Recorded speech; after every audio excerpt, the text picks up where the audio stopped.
People keep saying that, hey, build a nice LinkedIn profile. It will help you get a job. It will help you get clients. It will help you get projects. But nobody talks about what kind of people to connect with when you're building a nice LinkedIn profile. Hi everyone, my name is Shashank, and in this video, we're going to talk exactly about that. How to build meaningful connections on LinkedIn, what kind of people to connect with, what are some good practices when it comes to sending out requests. Personally, I have benefited immensely from having a nice, awesome LinkedIn profile. If I talk about connections, I have about 17,000 connections and 23,000 followers on LinkedIn. Now, before we begin discussing the strategy of how to send requests, let's have two things in place. Number one, ensure that your profile is up to date. It has a nice display picture. It has a nice cover picture. Your academic details are filled out. If you have job or internship experience, make sure that it is filled out neatly. If you've done any projects in the past or have certifications, please include that. Basically, the idea is for your profile to look genuine and not fake Angel Priya profile, because if anybody is seeing your profile and they get a vibe that this profile is fake, they will never accept your request. Number two,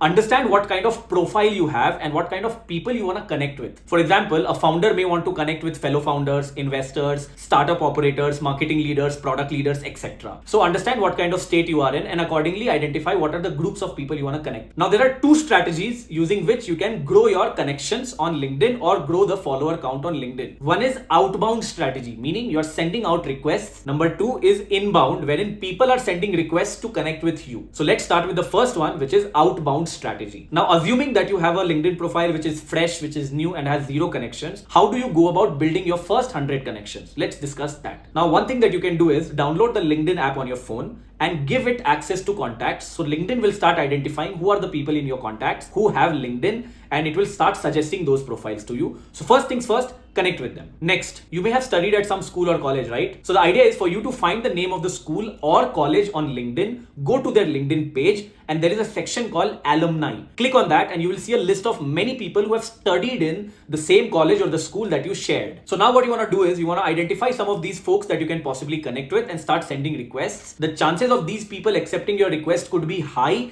because you guys share the same school or college. Now you may ask that, okay, my college has 50,000 alums. How do I decide whom to connect with? So a good way to do that is identify what field you represent and then start identifying people who are in similar fields. So for example, if you're in marketing, go to the alumni page and search for marketing and press enter. You will see a list of alums who are in the marketing domain and have studied at the same school or college that you did. So start sending requests, 1 or 2 requests every day, and keep building your connections. So two things we've discussed. One, connect with your contacts. Second, connect with alums from school and college. Now there's a third thing that you can do. What you need to do is identify the companies that you like or you love or the companies you want to work at. Go to the LinkedIn page of the company. So for example, if I want to work at Google, I will go to Google and I will search for people. When I click on the people section, I will see a list of all the people who have been associated with Google or who are currently working at Google. Now if I want to be in the marketing domain, I will search for marketing and press enter. And then this LinkedIn page will show me the list of all the people who are working at Google and have marketing listed in their profile. Now again, I will start sending out requests to some of these people, hoping that they accept my request. So personally, I have followed the same strategy, and today I am connected with multiple people from the top companies in the world, from Tesla to Apple to Google to Microsoft to Amazon. And I'm also connected with some top entrepreneurs on my LinkedIn profile. But this profile that I'm talking about has not been built in a day. I've been sending 2 or 3 requests every day for the past 3-4 years, which has led me to building about 17,000 connections and 23,000 followers. So the idea is not to send 100 requests in a day, because if you do so, LinkedIn will ban your account. The idea is to go slow, be steady, but be consistent with sending requests to people. So do this layer by layer. First, connect with the people you are connected with, your contacts, alums from school, college, the company that you have worked at, and then start reaching out to the people at companies that you want to work with. Repeat this process and you will see a substantial growth in your connection count. Now let's discuss the second part, which is inbound strategy. What do you do such that people start sending you requests? So the only way to do this is to generate good content on LinkedIn. So if I'm a marketer, I will talk about marketing campaigns, or I will talk about marketing trends that are happening. So recently there was this time when Big Basket, Blinkit, Zepto, all of them were selling iPhone 16. So I thought, why not post something around that? I posted that, and that post sort of went very well, due to which a lot of people visited my profile and a lot of people wanted to connect with me. So this way I was able to connect with a lot of people in the marketing and business domain without having to send requests to them. So guys, whatever posts you want to create, put some thought into it and see if it resonates with the career profile that you have in your mind for yourself. And another thing that you can do is write meaningful comments on the posts that you really like. Now, I would not say go forcefully start writing comments on posts just because you want to build connection. But if you come across a post which you like, which resonates with you, then it makes total sense for you to write something meaningful under that. The author may like it, and if the comment is good, which other people resonate with, again, that will attract more people to send you requests. Now, let me be very clear. The second strategy, which is inbound strategy, you should not do it with the prime focus of attracting requests. You should do this because if you do post content on LinkedIn, it makes your profile look a lot more authentic, a lot more real, and in this process, you represent the field that you want to be a part of. If you're a marketer, your LinkedIn profile will radiate that persona. To conclude, building connections on LinkedIn is not something that's going to happen in 1 or 2 days. It's something that happens over weeks and months. So be consistent with it. I hope this video was helpful, and if it did help you, please share it with one friend who can benefit out of this. And if you watched this video till the very end, take your hand, pat yourself on the back, and I will see you in the next video.